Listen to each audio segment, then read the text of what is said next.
Hi guys, Pastor John Mel here. I pray that this sermon will encourage you and deepen your faith. Kung na-bless po kayo sa message na ito, please like and share and tag someone and let's spread the word about the goodness and love of our God. Mabuhay po. And this afternoon po, we are continuing our sermon series sa Book of James. And we have now come sa James chapter 4. Could you imagine that? James chapter 4 ka na. No? Tapos na yung 1, 2, and 3. No, I know, marami po sa atin na nag-enjoy sa series natin ng libro ni James. At alam ko po, habang pinag-aaralan po natin ng Book of James, no, marami na pong tinatamaan ng puso sa atin. Tama ba? Yes. Kaya bato-bato sa langit, ang tamaan ay magbago. Amen. Alam niyo po, kung ating pong papansinin, you know, when I was studying this chapter 4, sobrang seryoso po ni James. Kasi si James po, hindi niya lang po tayo binibigyan ng information, but he is as well confronting us and he is challenging us. No po? And he exposes what's really going on inside our hearts. And I think that's exactly na mararanasan po natin this afternoon as we study James chapter 4. So if you have your Bible with you, kindly open it to James chapter 4, verses 1 to 12. Ngayong hapon po, we will be studying a passage that is both challenging and life-changing, I believe. Can I invite everyone to please stand as we give reverence to the reading of the Word of God? Sabayan niyo po ako na magbasa dyan sa inyong Bible. James chapter 4, verse 1 through 12. Verse 1. What causes quarrels and what causes fights among you? Is it not this, that your passions are war within you? You desire and do not have, so you murder. You covet and cannot obtain, so you fight and quarrel. You do not have because you do not ask. You ask and do not receive, because you ask wrongly, to spend it on your passions. Verse 4, you adulterous people, do you not know that friendship with the world is enmity with God? Therefore, whoever wishes to be friend of the world, make himself an enemy of God. Verse 5, or do you suppose it is to no purpose that the Scripture says, He yearns jealously over the Spirit that He has made to dwell in us. Verse 6, but He gives more grace. Therefore it says, God opposes the proud, but gives grace to the humble. Verse 7, submit yourself therefore to God, resist the devil, and he will flee from you. Draw near to God, and He will draw near to you. Cleanse your hands, you sinners, and purify your hearts, you double-minded. Verse 9, be wretched and mourn and weep. Let your laughter be turned to mourning and your joy to gloom. Verse 10, humble yourselves before the Lord, and He will exalt you. Do not speak evil against one another, brothers. The one who speaks against a brother or judges his brother speaks evil against the law and judges the law. But if you judge the law, you are not a doer of the law, but a judge. Last verse, there is only one lawgiver and judge, He who's able to save and to destroy. But who are you to judge your neighbor? And this is the word of God. Everybody says, Amen. Let's pray. Father God, we thank you for your word, Panginoon. Naniniwala po kami, Panginoon, that your word is living and active, Panginoon, that your word is powerful and able to reveal the true condition of our hearts, Panginoon.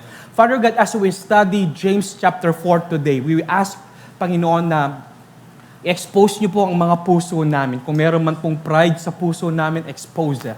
If meron man pong mga selfish desires, Panginoon, expose it, Panginoon. At kung meron pong, Panginoon, mga bagay na umaagaw sa puso namin papunta sa inyo, Panginoon, baguhin niyo po. To change us, Panginoon, through your word, Panginoon. Give us humble hearts, Panginoon, that are willing to listen, willing to repent, and willing to obey. And most of all, Panginoon, mas lalo ka po naming makita sa inyong mga salita. We pray this in the mighty name of Jesus Christ.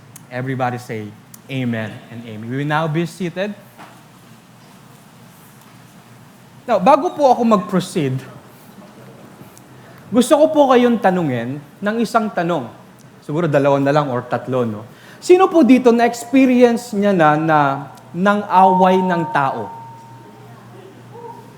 May isa, thank you for being honest. May pangalawa, thank you. Tatlo, konti lang. 4, 5, thank you for participation. No po, konti lang, no? So most of us here na medyo anghel, no? Kasi baguhin natin yung tanong, sino dito yung nasubukan niya na inaway siya ng tao? Come on. Yan. Ganyan tayo, di ba? Gusto natin yung magmukha tayong victim. Right? Hindi tayo maamin pag tayo nang-aaway, pero pag naging victim na tayo, mas vocal tayo. No po? Diba? Ganyan tayo victim mentality. But have you ever wondered bakit minsan ang dali nating magalit? Sino dito may kakilala siyang ang bilis magalit? Meron. Thank you. Ginungusuan niya yung asawa niya.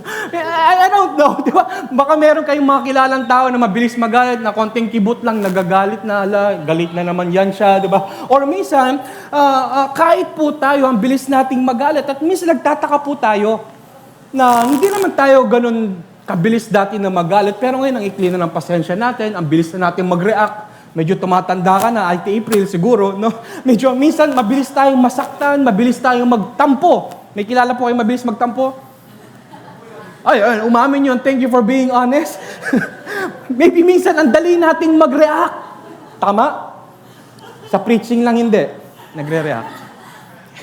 Pero most of the time, madalas ang iniisip po natin kung bakit tayo na-offend, madalas ang iniisip po natin kung bakit po tayo nagagalit at nasasaktan, madalas ang iniisip natin kasi yung taong yun eh.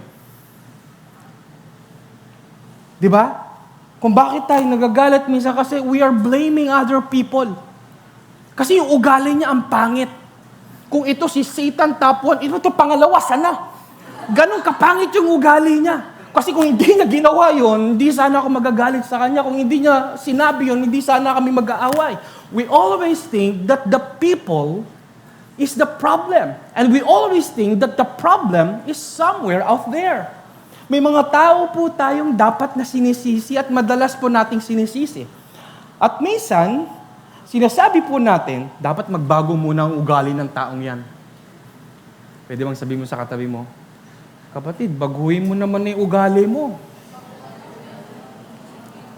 But interestingly, pagdating po sa chapter 4, iba na po ang direction ni James. Hindi po siya nagsimula sa tanong na, sino ba ang may kasalanan? Hindi niya po tinanong sa sino ba ang nagsimula?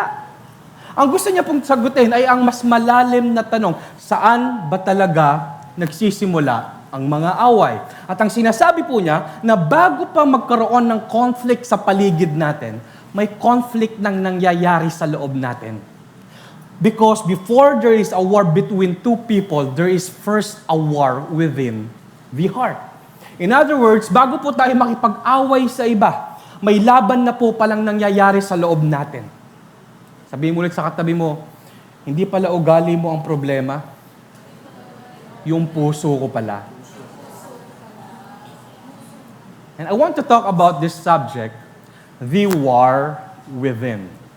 The war within. And we're going to talk about something na naniniwala po ko lahat tayo ay makakarinig. Kasi lahat po tayo ay dumadaan dito. Po, lahat tayo ay nilalabanan ito. No? At minsan, hindi lang natin namamalayan kasi inside siya. No po? Kasi ang battle na po ito ay hindi po nangyayari sa labas. Hindi po nangyayari sa pamilya. Hindi nangyayari sa trabaho natin. Hindi po ito nangyayari, itong battle na to, sa ibang tao. No po? It's a battle that happens inside every human heart. At ito po ang pag-uusapan natin ngayong umaga, ngayong hapon, the war within. Now, before we get to verse 1, let me just give you a little context. Kapag nagbabasa po tayo ng Bible, no, maganda, para hindi po tayo maligaw, kailangan balikan natin at least yung few words or few verses ng chapter before, what came before it, para di po natin nami-miss out yung flow ng author. Ngayon, tignan po natin kung ano yung sinabi ni James sa dulo ng chapter 3. Tandaan po natin, nung sinulat ni James ang libro ni James, wala pong chapter yan at saka verses. It's a continuous letter. So, kung maalala nyo po yung preaching last week, naalala nyo pa po ba? Yung preaching ni Pastor Gerald? Comparison. Comparison. Parang yun ang naalala ko dyan si Pastor. Okay, kung naalala po natin yung last message or yung chapter 3 last week, si James po, he introduced to us the two kinds of wisdom. Review nga po tayo. Ano po yung dalawang yon? Meron po tayong tinatawag na earthly wisdom, and the other one is the heavenly wisdom. When we see earthly wisdom, this is driven by jealousy, selfish ambition, and pride. Kaya sabi po ni James, kapag yun ang wisdom na nagpapatakbo po ng buhay natin, huwag po tayo mag-expect ng peace. At ang magiging bunga po niyan ay disorder, confusion, and evil practices. But si James po, pinakita niya po yung isang type or isang kind of wisdom. Ulitin po natin, ano po yun? Heavenly wisdom. Heavenly wisdom, it is pure, peace-loving. Naalala niyo pa po ba yung peaceable? No? Gentle, reasonable, full of mercy, and full of good fruits. In other words, kapag ang wisdom po natin ay comes from above, nanggaling po sa heaven, makikita po natin ito the way we treat other people. Now, si James po is not changing the subject dito po sa chapter 4. Okay? Tuloy-tuloy po yung kanyang thought. Sa chapter 3, sinabi niya po kung ano ang itsura ng earthly wisdom. Ngayon, pagdating po sa chapter 4, ipinapakita naman po ni James kung ano ang nagiging bunga ng earthly wisdom. Na kapag pinayagan mong maghari ito sa puso natin, at dito niya po itatanong ang, I believe, ay magiging relevant sa bawat isa sa atin. And the first truth na gusto ko pong ipaintindi sa ating lahat, point number 1, the heart that loves the world produces conflict. The heart that loves the world produces conflict. Kapag ang puso po natin ay mas attached sa mundo kaysa sa Diyos, huwag po tayong magulat. Yung conflict po susunod. Let's look at verse 1. James chapter 4 verse 1. Sabi niya po dito, what causes quarrels and what causes fights among you? Tignan niyo po sa verse 1 pa lang, no? Wala na po siyang mahabang introduction, dumiretso na po siya agad sa problema. Sabi niya, what causes quarrels and what causes fights among you? Napansin niyo po yung tanong ni James? Ang tanong niya, hindi niya tinatanong sino or who causes quarrels. Hindi niya tinatanong na who causes quarrels. Hindi niya tinatanong sino ba ang may kasalanan. Pero pansinin yung tanong niya, what causes quarrels? Bakit? Kasi ang gusto niya na ilipat niya yung attention natin mula doon sa tao, papunta doon sa ugat talaga ng problema. Now, think about this for a moment. Di ba, pansinin po natin, pag merong mga away, ano agad ang unang tumatakbo sa isip natin? Anong unang tanong natin? Sino ba nagsimula? Siya naman yung nagsimula eh. Bakit ako ang sinisisi? Ano ba ang pinagsimulan? Di ba? Yan ang mga tanong natin, tama. Pero pansinin niyo po si James. Hindi po siya interesado sa who. Mas interesado po siya sa what. Bakit? Because if we only focus on the who, we will spend our lives blaming other people. But when we discover the what, doon palang magsisimula ang tunay na pagbabago. Saan ba talaga nanggagaling ang mga away? Pwede ba tayong magpakatotoo ng konti? Kahit ngayong araw lang, no? Minsan nakala natin ang dahilan kung bakit nagagalit tayo ay hindi dahil dun sa sinabi ng ibang tao. Tama? I mean, dun sa sinabi ng ibang tao. Akala natin kaya tayo nasasaktan dahil sa ginawa ni Mel. Sa'yo, NG, na tinalo ka niya sa dance contest. No? Akala po natin, kaya tayo nagre-react ng negative dahil doon sa mga sinasabi ng mga tao around us. Pero according to James, that's not the real issue. The real issue is the war happening inside the human heart.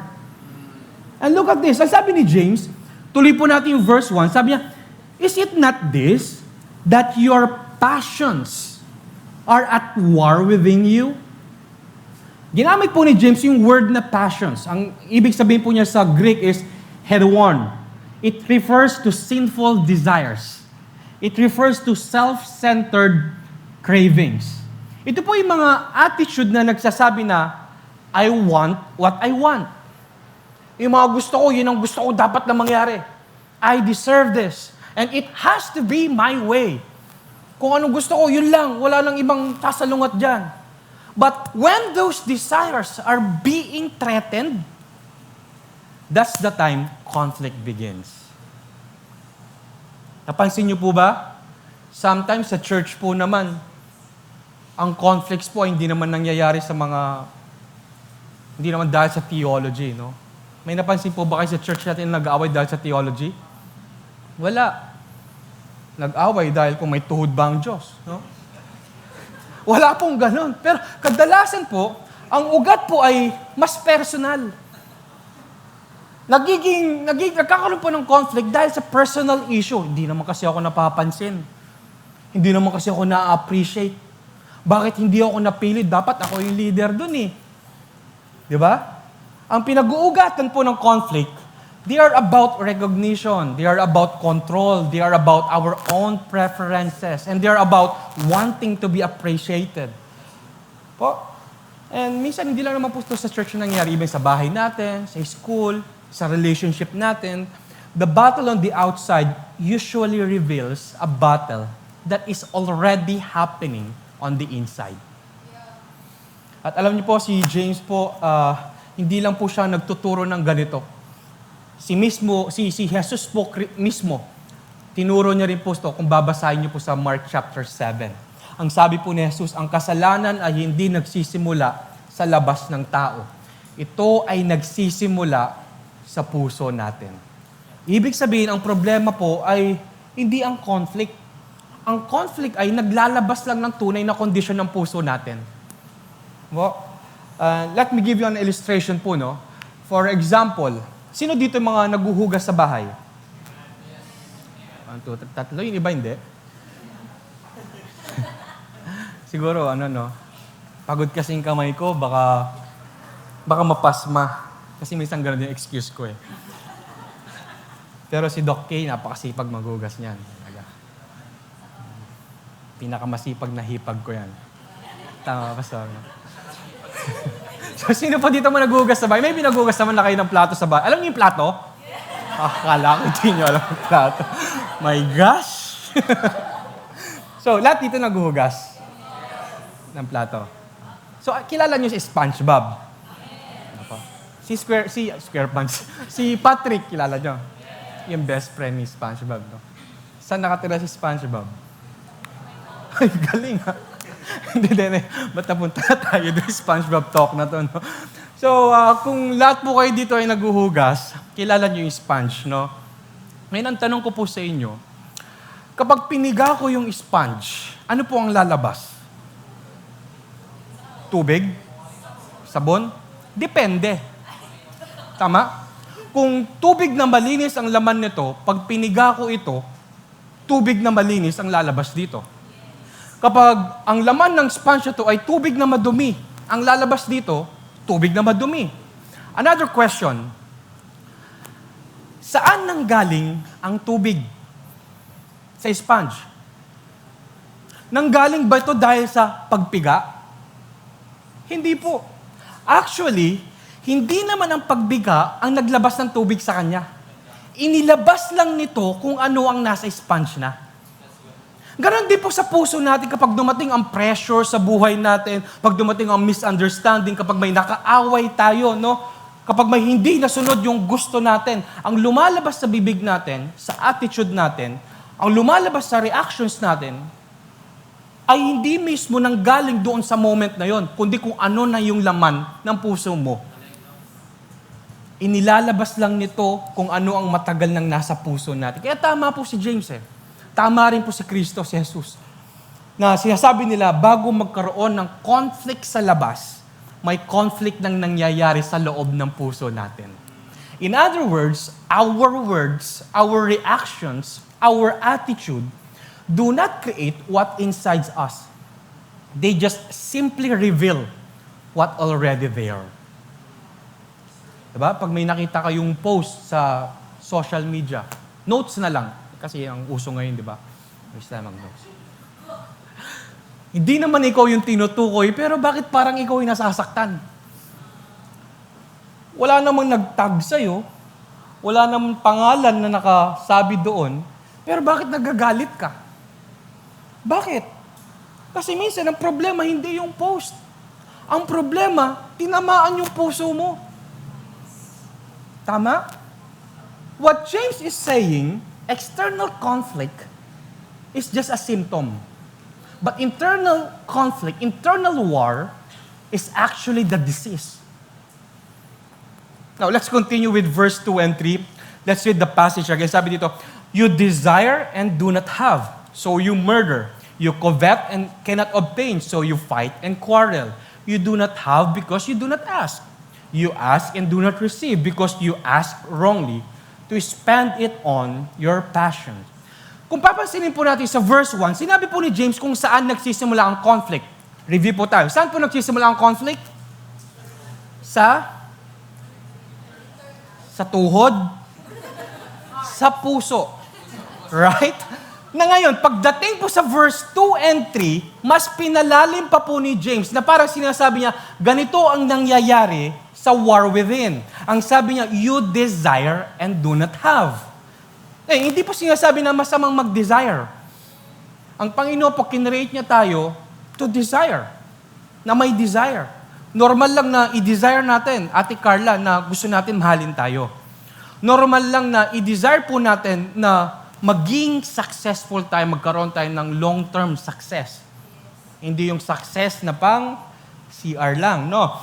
Normal lang po na i-desire natin na magkaroon tayo ng magandang pamilya.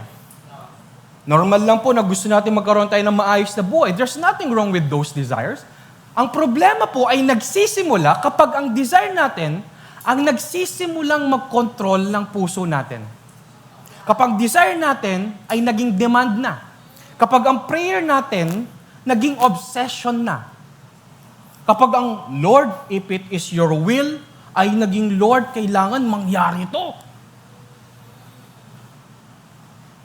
At kapag hindi natin nakuha ang gusto natin, doon po nagsisimulang lumabas ang tunay na laman ng ating puso.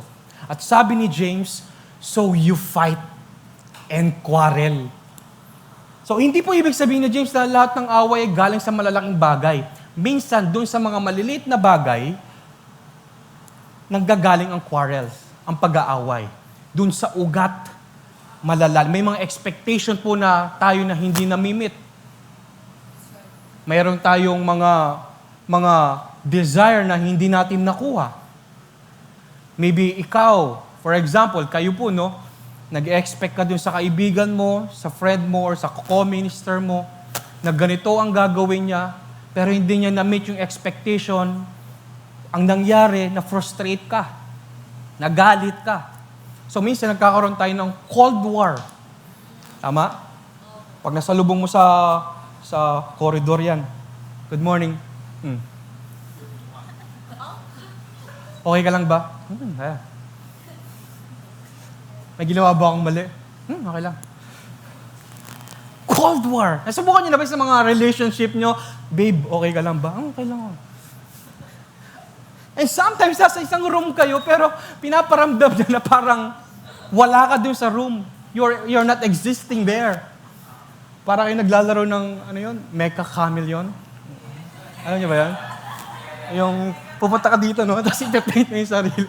So parang naglalaro kayo hide. So, minsan, nagkakaroon ng Cold War kasi na-frustrate ka doon sa expectation mo hindi niya na-meet or vice versa.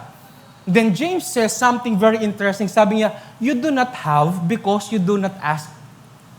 May mga bagay po na, or may mga desires po tayo na hindi man lang natin dinadala sa Panginoon. Minsan gusto po natin yung sarili nating diskarte, mas gusto po natin na yung sarili nating pamamaraan, gusto natin, control natin. Tama?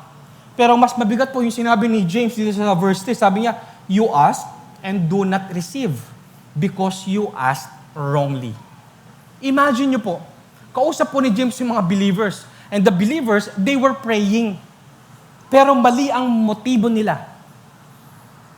Alam niyo, minsan hindi po prayer ang problema eh. Ang problema po ay ang puso ng taong nananalangin. Because prayer by itself, it's not a proof of spirituality. Because God doesn't only listen to what we say. He also looks at why we are asking.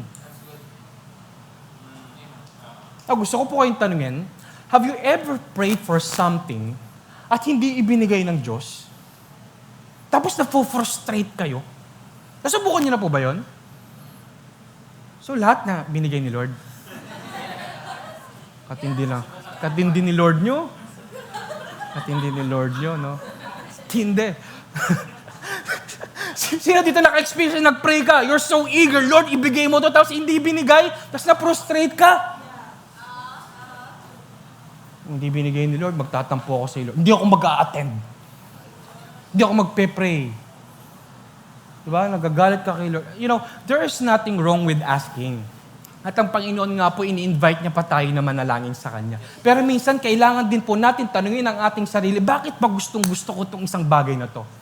And at the same time, tanungin din po natin yung puso natin, will I still trust God? Even if He says no. Will we still obey Him? Will I still worship Him? Minsan po kasi, ang dali pong sumunod kay Lord kasi lahat ng prayer request mo answered.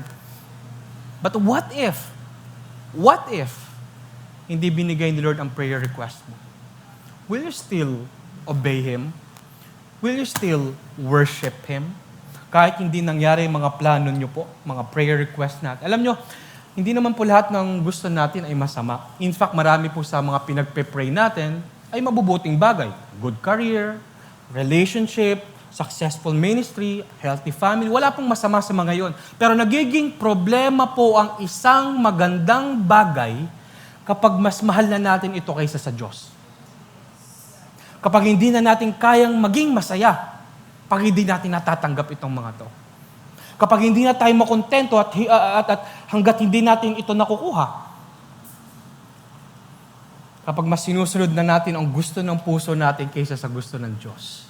And that's the moment ng isang magandang bagay has quietly taken the place that only God deserves in our heart. Alam niyo po kung anong tawag po ng Bible doon? An idol of the heart. Sometimes the greatest idol is not the bad thing. It's a good thing. Kaya mga kapatid, ngayon, maintindihan po natin kung bakit napakabigat po na itong susunod na verse. Kasi kapag ang puso po natin ay mas mahal po natin ang mundo kaysa sa Diyos, kapag ang puso po natin ay nahahati na, hindi na po simpleng wrong priorities ang tawag ni James. When our desires takes the place of God, it becomes spiritual unfaithfulness. At may mas mabigat pa pong term si James. Tignan po natin sa verse 4. James chapter 4, verse 4. Ang sabi po niya, you adulterous people. Hindi. Do you not know that friendship with the world is enmity with God? Pag sinabi natin enmity with God, paglaban sa Diyos. Or you are opposing with God. Therefore, whoever wishes to be a friend of the world makes himself an enemy of God. Whew. Pag binasa po natin itong verse na ito, nakakagulat, no?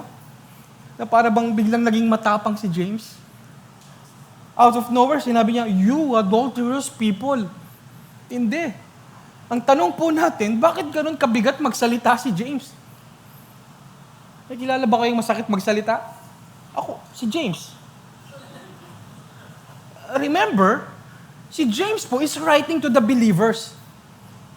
At hindi naman po niya inaakusahan itong mga believers ito ng physical adultery.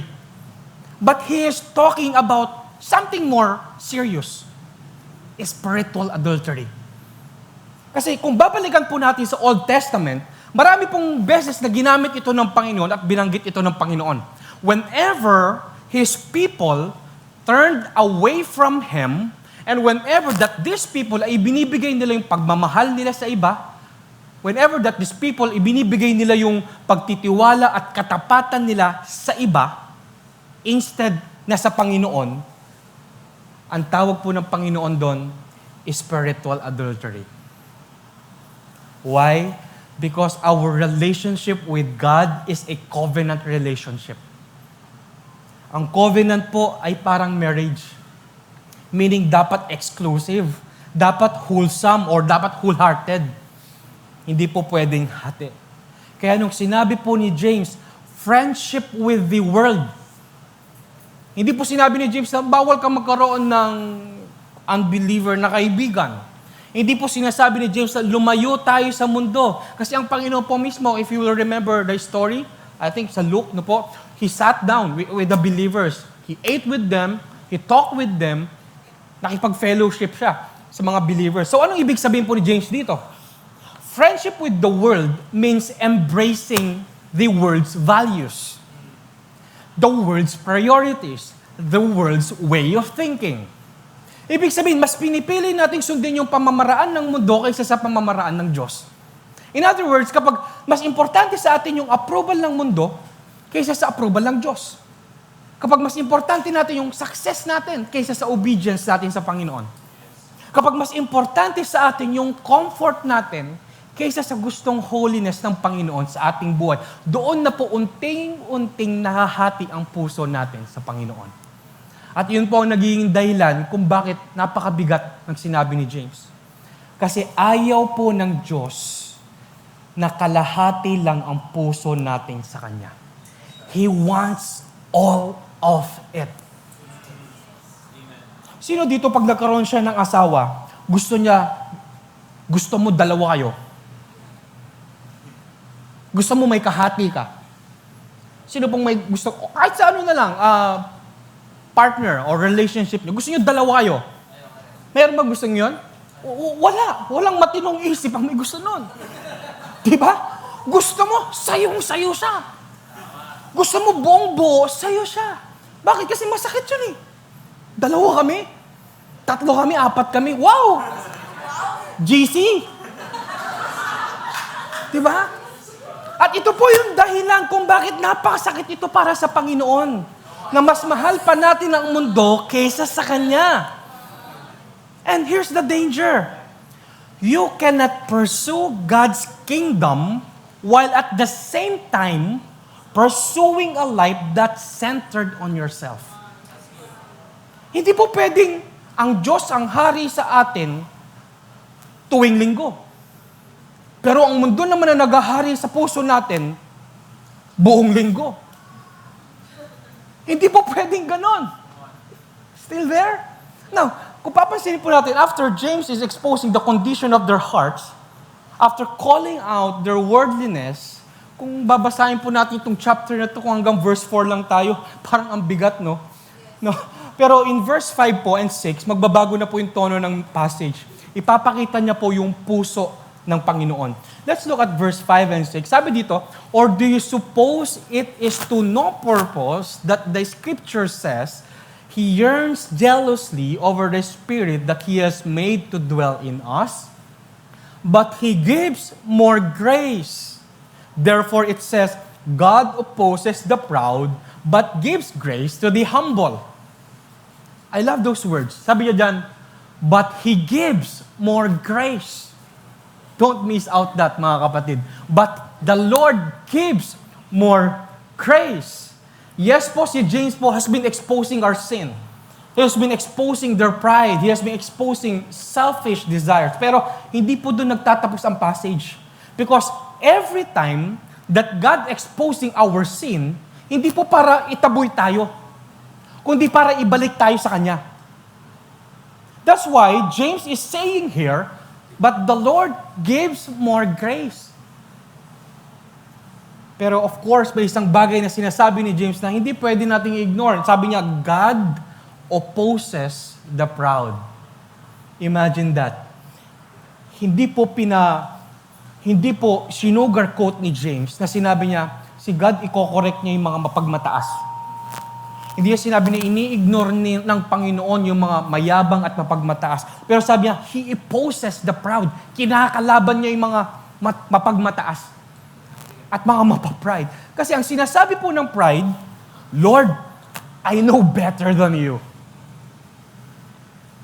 In other words, ang sinasabi po ng mga mapapride, I'll do things in my way. Ang sinasabi po ng may pride, Lord, I don't need you. Kapag may pride po ang puso natin, para na rin nating nilalabanan ng Diyos. At ang sabi po ni James, God opposes the proud, but gives grace to the humble. Ang Diyos po na kumakalaban sa pagmataas ay siya rin ang nagbibigay ng biyaya sa mga mapagkumbaba. Maybe habang binabasa po natin itong James 4, no? May mga areas na nakikita tayo sa puso natin. And maybe sometimes, you realize na Lord, ako pala yun. Now, don't run from God, but run to Him. Because the same God who exposed your heart is the same God who is ready to pour out His grace to you. As long as we are willing to humble ourselves before Him. At lahat po ng sinasabi ni James ay para sa atin din. And here's the question we need to answer. Ano ba talaga ang nagahari sa puso ko? Because every conflict is revealing something mas malalim pa, something deeper. Hindi po ito tungkol lang sa ugali natin, hindi lang ito tungkol sa personality natin, hindi lang po ito tungkol sa ibang tao, pero pinapakita po nito kung ano talaga ang pinakamahalaga sa puso natin. And if there's anything in our heart that I love more than Christ, that will always become the source of conflict. Kasi yung war po around us, it always begin with the war inside us. Now, here's the question. If James has been exposing the condition of our hearts, then what's the solution? How do we overcome the war within? How do we deal with selfish desires? How do we deal with worldliness? How do we deal with pride? Si James po, ang maganda pong ginagawa ng James, he also gives us the cure. Hindi po sinabi ni James na kailangan mong galingan. Hindi niya sinasabi na try harder or do better, be a better Christian. No, hindi po sinasabi ni James, but he calls us to repentance. Because Christianity is not about behavior modification, but it's about heart transformation. And that brings us to the second truth. Sabi dito, point number 2, the heart that humbles itself returns to God. Let's read verses 7 through 10. Sabi dito, submit yourselves therefore, to God. Resist the devil, and he will flee from you. Draw near to God, and He will draw near to you. Cleanse your hands, you sinners, and purify your hearts. You double-minded, be wretched, and mourn, and weep. Let your laughter be turned to mourning, your joy to gloom. Humble yourself before the Lord, and He will exalt you. Napansinin niyo po yung pagkasunod-sunod ng commands ni James. Kung bibilangin po natin lahat yan, 10 po yan. Pero wag po natin isipin na parang checklist po ito, no? Parang sinasabi po ni James, he is just describing what genuine repentance looks like. Una, ang sabi po niya, submit yourselves therefore to God. Ano po bang ibig sabihin ng submit? Simple lang po. Nasasabihin natin sa Panginoon, Lord, hindi na po akong masusunod sa buhay ko. Na Lord, pagod na akong ipaglaban ang gusto ko. Na Lord, gusto ko na pong sumunod sa gusto nyo. Alam nyo, minsan gusto nating kalabanin ang dyablo, pero ayaw nating mag-submit sa Panginoon. Hindi po pwede yun. Kasi pansinin niyo po yung order ni James. Tingnan niyo po yung verse. Hindi niya po inuna yung resist the devil. Inuna niya yung submit yourself therefore to God. Kasi hindi po natin kayang labanan ang kaaway kapag hindi muna tayo sumusuko sa Panginoon. Bakit? Kasi bago mo kayanin mag-stand against the enemy, kailangan po natin magpasakop sa Diyos. At kapag nagpasakop na po tayo sa Diyos, doon na po nagkakaroon ng lakas na tumayo laban sa tukso ng kaaway. And when you're submitted to God, you can stand against the enemy. At pagkatapos po niya, sabi niya, resist the devil and he will flee from you. Hindi po tayo binibigyan ng fear ni James. Hindi niya sinasabi na matakot ka sa dyablo. At ang sabi niya, resist, hindi assist, no? Sometimes, ang nagiging problema, instead of resisting, Gerald, we are assisting the devil. Satan, mukhang maganto yan, mukhang masaya, tara gawin natin yan. Classic. Na po, ang ibig sabihin po ng resist ay huwag kang sumang-ayon sa dyablo. Huwag kang magpasakop sa mga kagustuhan niya, sa mga tukso niya. Labanan po natin siya. Then James says, draw near to God and He will draw near to... Isa po sa pinakamagandang pangako sa passage na to. Sabi ni James, hindi po sinabi ni James na kailangan mo munang ayusin ang sarili mo bago ka lumapit sa Diyos. Pero ang sabi niya, lumapit ka sa Diyos at ang magandang pangako, ang pangako ng verse na to, lalapit ang Diyos sa'yo. Then James continues, sabi niya, cleanse your hands and purify your hearts. Ang hand po, it speaks of our action. Ang heart naman po, it speaks of our motives. Parang sinasabi ni James na hindi lang ang ginagawa mo ang gusto kong baguhin, pati ang dahilan or ang motibo mo kung bakit mo ginagawa yan. Hands and heart. Kaya hindi po sapat na maging mukhang okay tayo sa labas, pero magulo naman yung puso natin. And then James says, be wretched, mourn and weep. Hindi po ibig sabihin na bawal tumawang mga Kristiyano. No? Masaya pong maging Kristiyano. Hindi naman po yun ang point ni James. Ang sinasabi niya, huwag nating gawing magaan ang kasalanan. Huwag mong tawanan ang kasalanan. Dahil kung ang mundo tinatawanan ang kasalanan at pinaglalaban ng kasalanan, dapat tayong mga Kristiyano, mga believer, dapat nalulungkot tayo sa kasalanan. Kung ang iba natutuwa sa kasalanan, tayo dapat nalulungkot because every time we sin, we commit sin and we seek sin, the Holy Spirit ay nalulungkot. Kailangan po nating seryosohin ang kasalanan. Hindi po ibig sabihin na magiging sin-conscious tayo araw-araw. Hindi po ibig sabihin na mabubuhay tayo sa guilt at condemnation, pero huwag po nating gawing magaan ang kasalanan dahil kinailangan po ng buhay ng Panginoong Hesus, kinailangan niyang magdusa, kinailangan niyang mamatay sa krus, ganito po kabigat ang kasalanan, kinailangan niyang ipako sa krus para tubusin tayo. Be wretched and mourn and weep.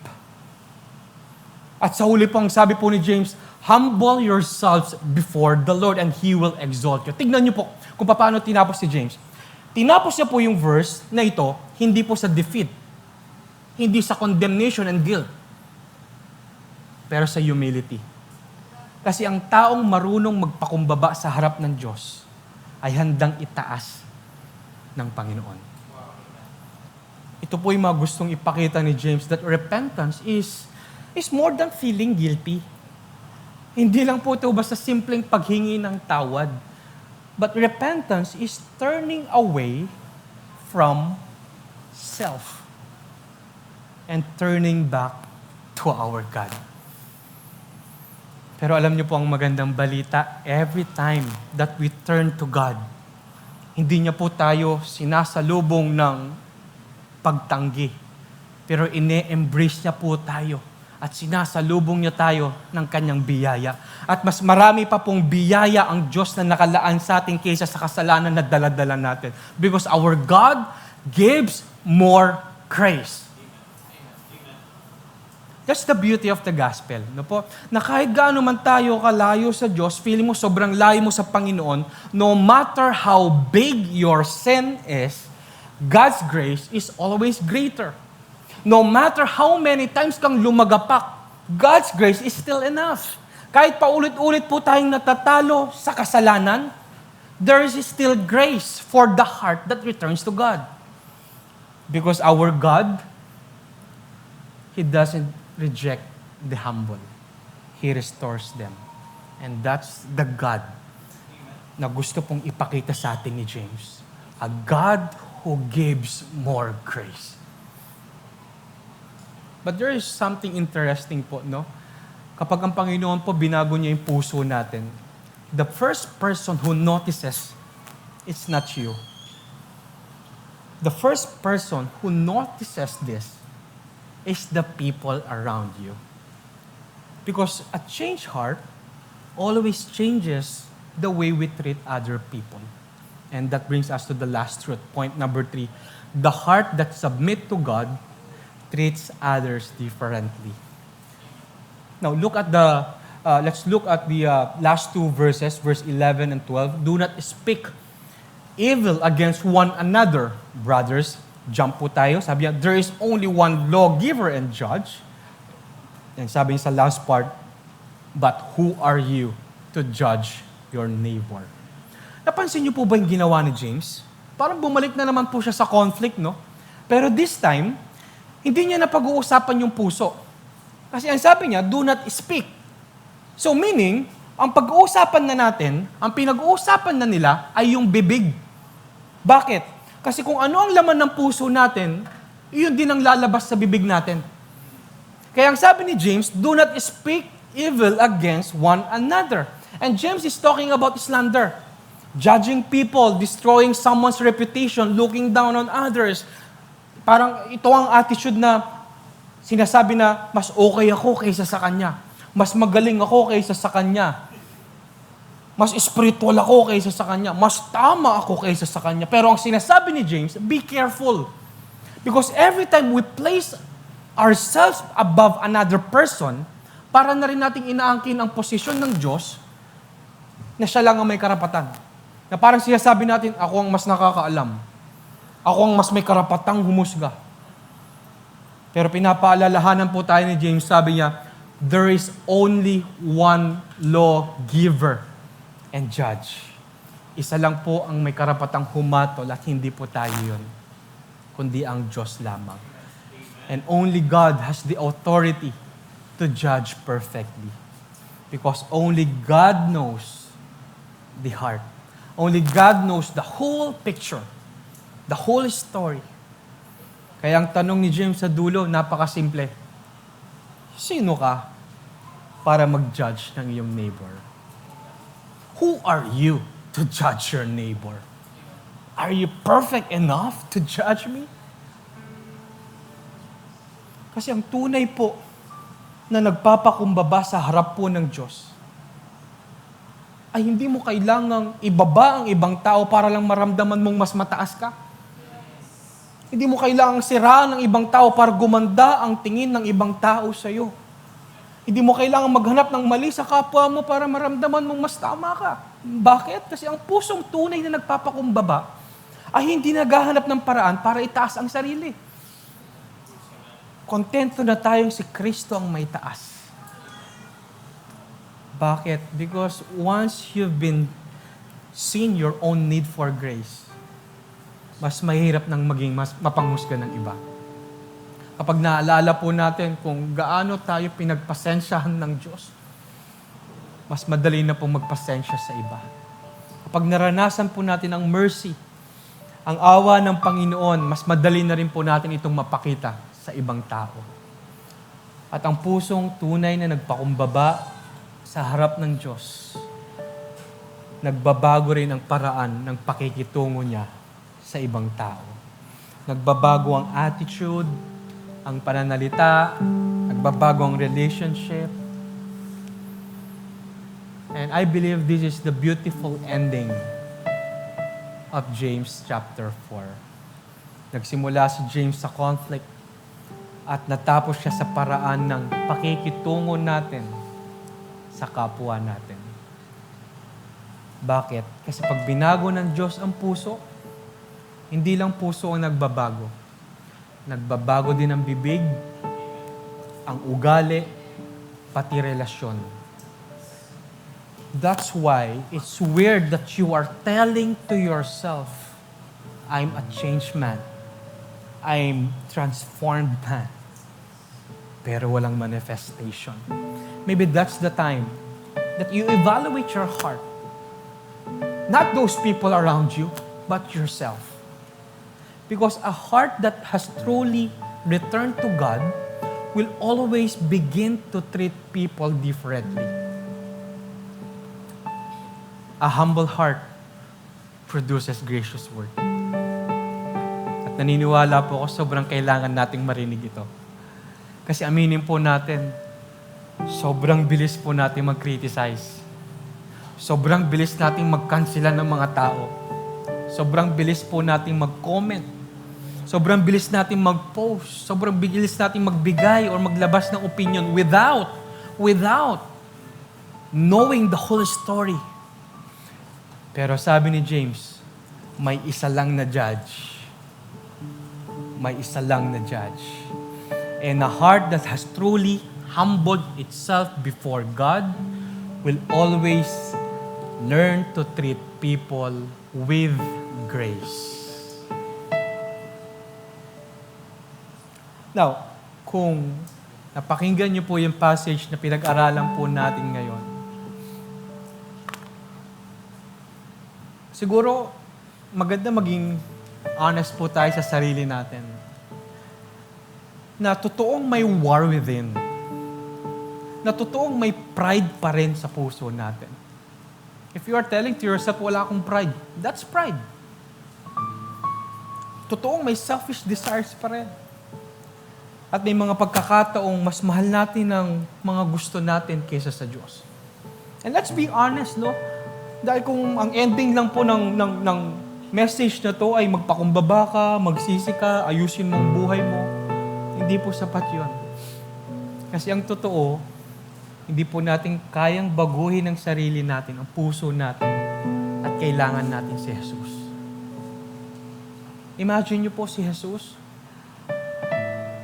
Tayo po yung naging mapagmataas, yung tumalikod, pero si Jesus, pinili niyang magpakumbaba. Pinili niyang lapitan tayo. Tayo ang lumayo, pero si Jesus ang lumapit sa atin. Tayo ang paulit-ulit na lumalaban, pero si Jesus became obedient to the will of the Father, even to the point of death. Yung sa krus po, hindi lang po pinatawad ang ating kasalanan, binayaran niya po pati ang ating mga kasalanan, ang ating mga pride, ang ating mga worldliness, ang ating selfless desires. At ang lahat ng dahilan kung bakit may war within. At nang siya po ay muling mabuhay, hindi lang niya tayo basta binigyan ng bagong simula. Binigyan niya tayo ng bagong puso. Kaya ang Christian life po is not about trying harder, but it is about trusting Christ more. It's not about pretending to be humble. Nakakapagod po yun. But it's about looking to the one who humbled himself to us. So the answer to the war within is not our greater willpower, but it's a greater Savior. Because Jesus humbled himself for the proud sinners. And through His grace, He is still transforming the proud hearts into humble followers. And Jesus gives more grace. So as we leave this place today, don't just remember the conflict. Because the same Jesus who died for us is the same Jesus who are able to change us. And if you are willing to humble yourself before Him, madidiscover po natin na yung grace niya has always been greater sa ating pong struggle. So, may I call on the worship team? And may I invite everyone to please stand up. And right now,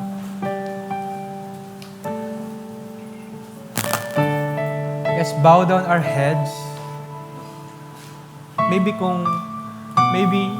kung ayaw mo pa din, kung may pride ka at ayaw mo pa din kausapin ng Panginoon ngayon, at ayaw mong yumuko, no?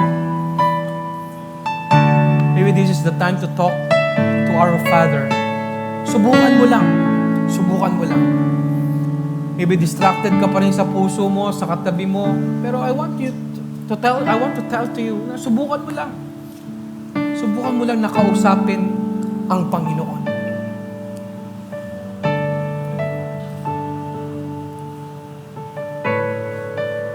Habang nakayuko po tayo at kinakausap po natin ang Panginoon, gusto ko pong tanungin ang mga puso natin. Meron pa rin bang hurt or may problema ba ang puso natin? Or is there any person o may kakilala ka bang tao na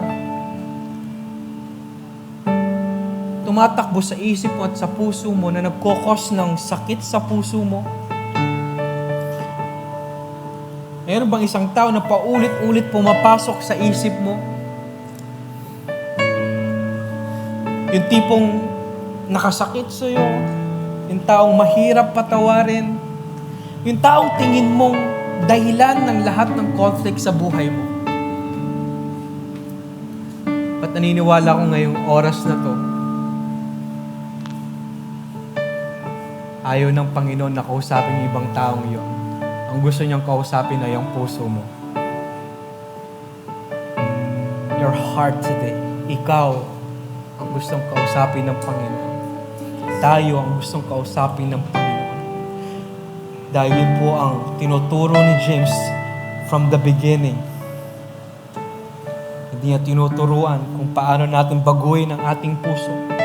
Pero tinuruan niya tayo na hayaan natin na ang Diyos ang bumago sa ating puso.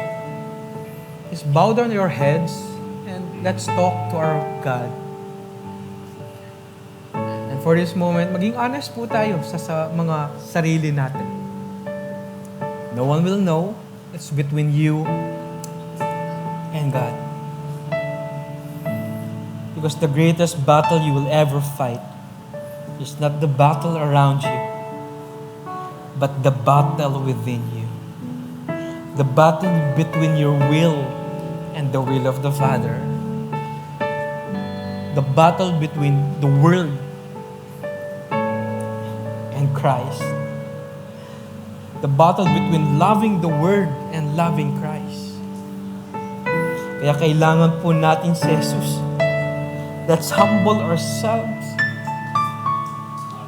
to our Father, to our Lord.